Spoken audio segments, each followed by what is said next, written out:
Kristu tsiku linaso nthawi inaso yopambana imene Mulungu atipatsa kuti tigawane mawu ake kanthawi kochepaka.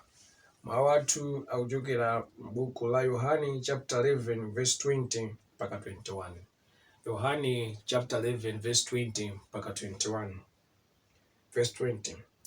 Pamenepo Marita pakumva kuti Yesu ali nkudza anamuka kukakumana ndi iye, koma Mariya anakhalabe m'nyumba. Ndipo Marita anati kwa Yesu, Ambuye, mukanakhala kuno mlongo wanga sadakafa.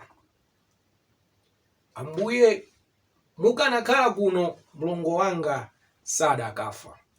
Iyi ndi nthano yakufa kapena kuti kumwalira kwa Lazaro. Lazaro ameneyu kabanja kameneka ana amenewa ndithu amadziwana ndi Yesu Kristu ndipo amagwirizana naye Yesu Kristu. Ndipo tikawerenga bwino afotokoza kuti Yesu Kristu anamkonda Marita inde ndi m'bale wake Mariya komanso Lazaro ameneyu. Ngakhale uthenga okamba zodwala kwa Lazaro unafika kwa Yesu monena kuti Ambuye Yesu inu taonani munthu uja amene munkonda Lazaro akudwala. Ndipo Yesu sanatsutse za nkhani iyi. Anthu atatu amenewa anali mabwenzi ake okondedwa ndi Yesu Kristu. Ndiye akuti Lazaro akudwala, uthenga unapita kumene Yesu Kristu anali kuti nzanu uja munthu uja amene mankonda uja wadwala.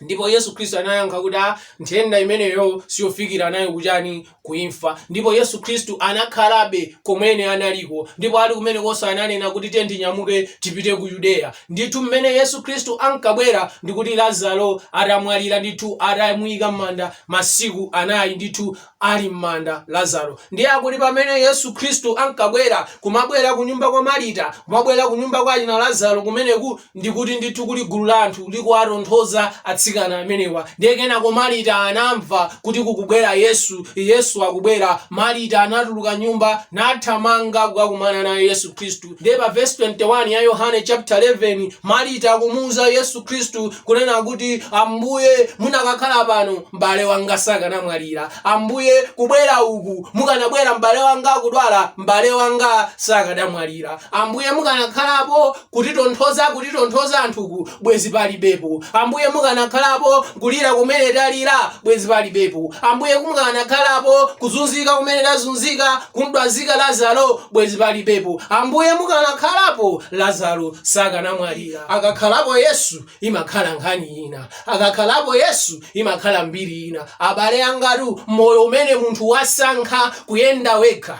moyo umene munthu wasankha kuchita wekha, moyo umene munthu wasankha kukhala wekha umakhala ndi mbiri yake.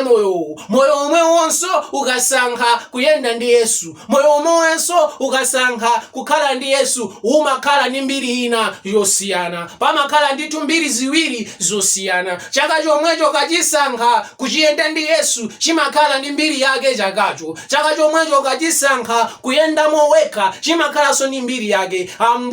Ambuye mukanakhala pano m'bale wanga sakanamwalira. Ambuye mukanakhala pano bwezi mbiri iyi yonena kuti Lazaro amwalira sikanakhala choncho. Ndipo ndizoonadi akanakhaladi kuti Yesu anali konko Lazaro sakanamwalira, mbiri iyi sikanakhala chonchi, nkhani iyi sikanayenda chonchi. Koma ndipo Yesu anachedwera dala kuti zichitike inde, chifukwa pali zinthu zina pakakhala iyeyo sizichitika, pali zinthu zina pakakhala iyeyo siziyenda choncho. Inu mukakhala ndi Yesu pali zinthu zina zimene zikanachitika sizichitika, pali zinthu zina zimene zimachitika zimene mukanakhala nokha sizikanachitika. Mbiri imene moyo umakhala nayo, mbiri imene munthu umakhala nayo, mbiri imene business imakhala nayo, mbiri imene sukulu imakhala nayo, mbiri imene ufumu imakhala nayo, mbiri imene bungwe limakhala nalo likayenda ndi Yesu, ukayenda ndi Yesu, ukakhala ndi Yesu imakhala mbiri ya mtundu wina kusiyana ukanayenda weka. Kodi moyo mwanu mwasankha kuyenda ndi ndani? Kodi moyo mwanu mwasankha kukhala ndi ndani? Kodi muli Yesu mmenemo kapena mulibe Yesu? Kodi musukulumo, mu businessimo, kuntchitoko zonse mukupangazo muli Yesu mmenemo? Kodi moyo wanumo muli Yesu mmenemo? Dziwani kuti ndithu pakakhala Yesu pamakhala mbiri ina, pakakhala palibe Yesu imakhalanso mbiri ina. Koma ndaziona ine ili mbiri yopambana pakakhalapo Yesu. Ndaziona ine ili mbiri mbiri yapamwamba pakakhalapo Yesu. Ndaziona ine ili mbiri yokoma pakakhalapo Yesu. Kodi inu moyo wanu mukufuna mbiri ya mtundu wanji? Kodi inu business yanu munchito yanu mukufuna mbiri ya mtundu wanji? Ananenatu Marita, mukanakhalapo inu mbale wanga sakanamwalira, mukanakhalapo inu matendawa sakanafikira kuimfa. Ndipodi ndizoona atafika Yesu mbiri inasintha. Khamu limene linasonkhana kudzatonthoza atsikana amenewa linasanduka ndithu khamu kudzathandiza atsikana amenewa kukondwerera kuti mbale wawo wauka, kusangalala kuti mbale wawo wauka. Misonzi imene inkatuluka yakulira chifukwa cha kufa kwa mbale wawo inasanduka misonzi yachimwemwe mbale wawo atabwerera kumoyo. Yesu Kristu atafika mbiri inasintha, mbiri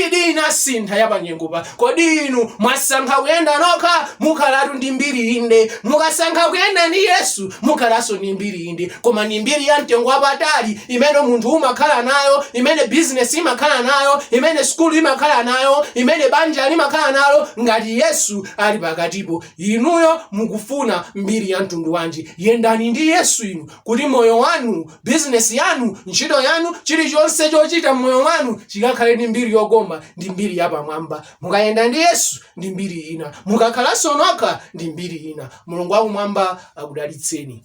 Amen.